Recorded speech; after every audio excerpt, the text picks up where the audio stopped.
সবাইকে সুমনস গ্রামার ওয়ার্ডের পক্ষ থেকে আরও একবার স্বাগত জানিয়ে আজকের ভিডিওটি শুরু করছি। তো আজকের ভিডিওর টপিক কোঠা বিলুপ্ত করা উচিত কিনা প্রাথমিক বিদ্যালয়ের সহকারী শিক্ষক নিয়োগ পরীক্ষায়, সেই মর্মে।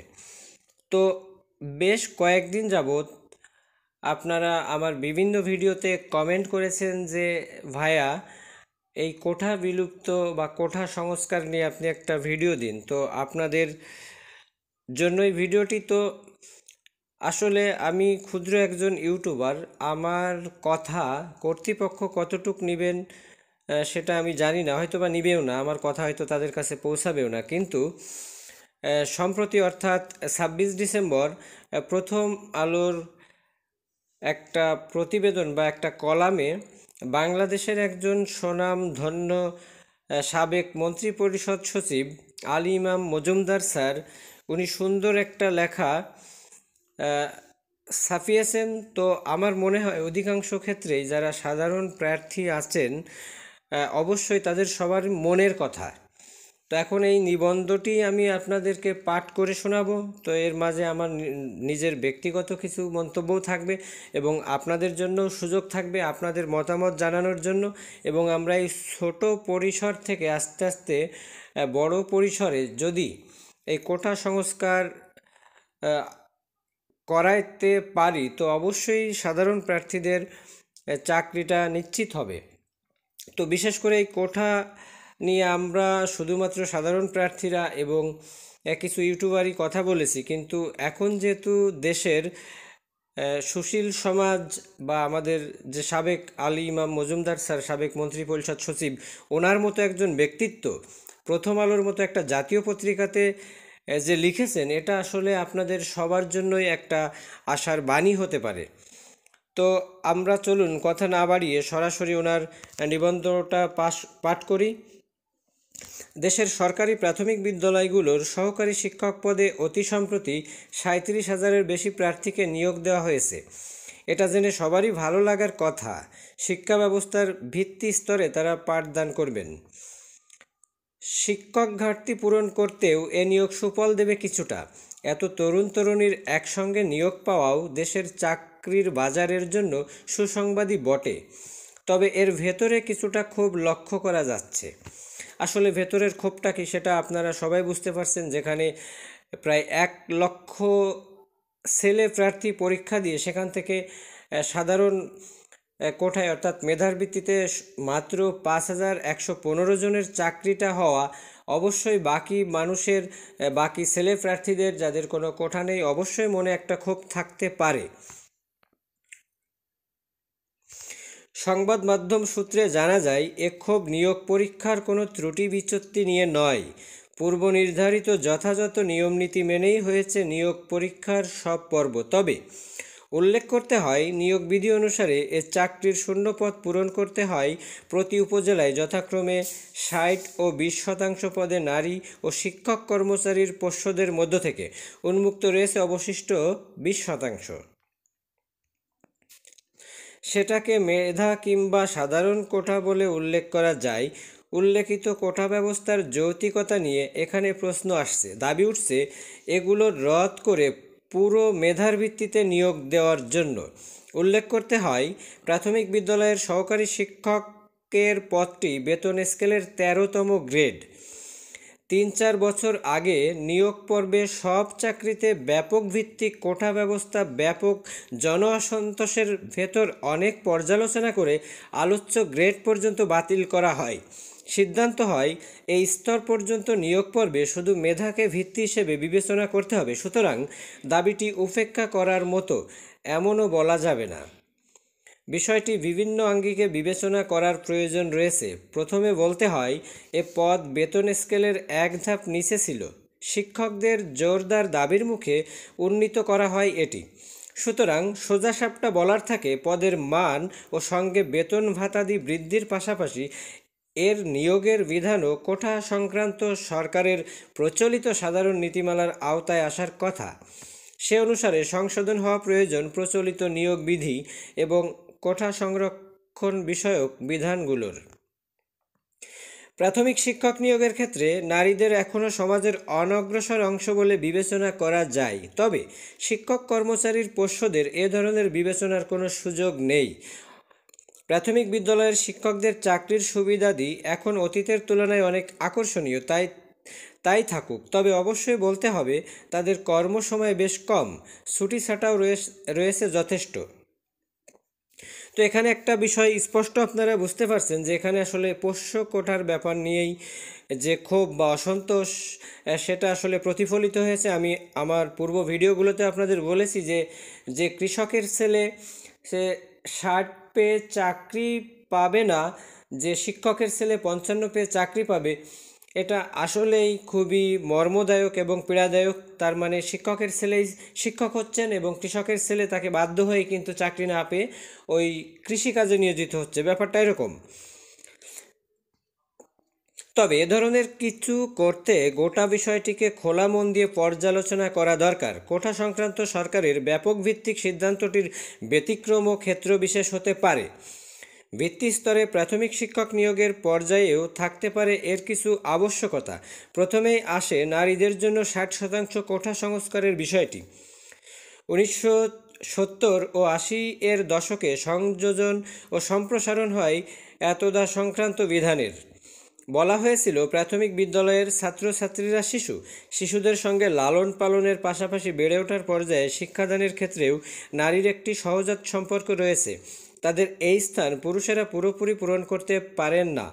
তদুপরি নারীর ক্ষমতায়নের প্রশ্নেও অধিক কর্মসংস্থান আবশ্যক তাদের।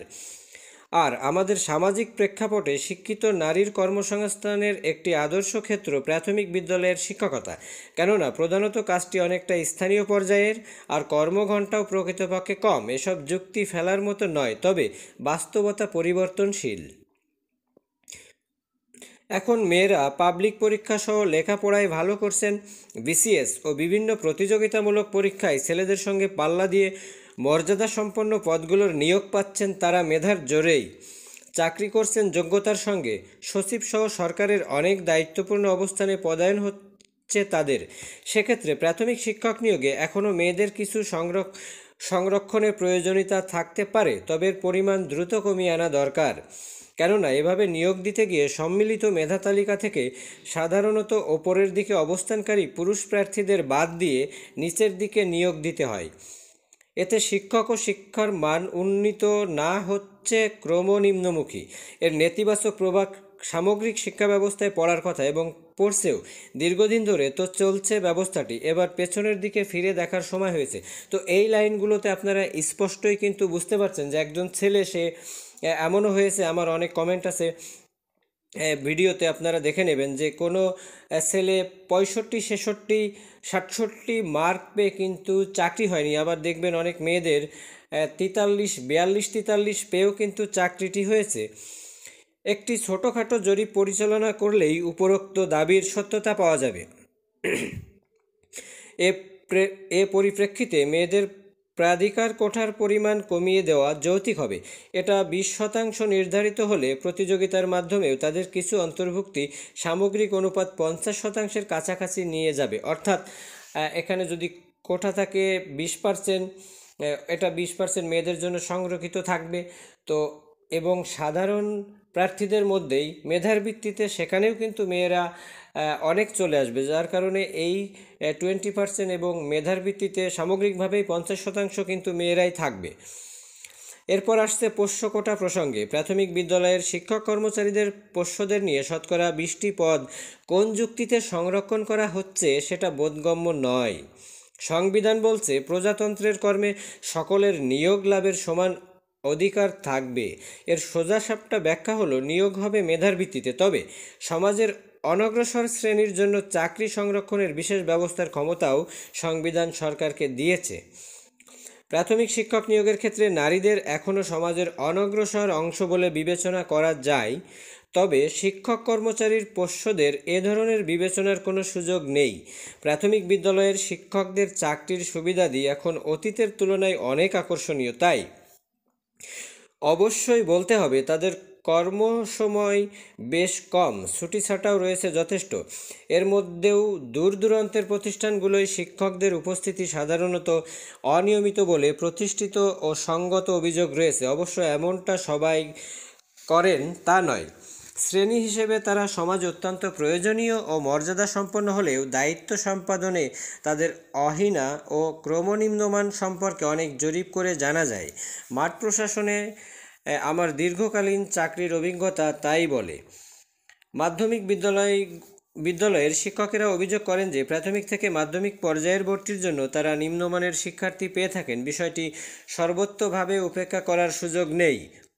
ক্রমক্ষয়িষ্ণু শিক্ষার মান নিয়ে সতত যে আলোচনা হয়ে থাকে তার সূচনা প্রাথমিক থেকে।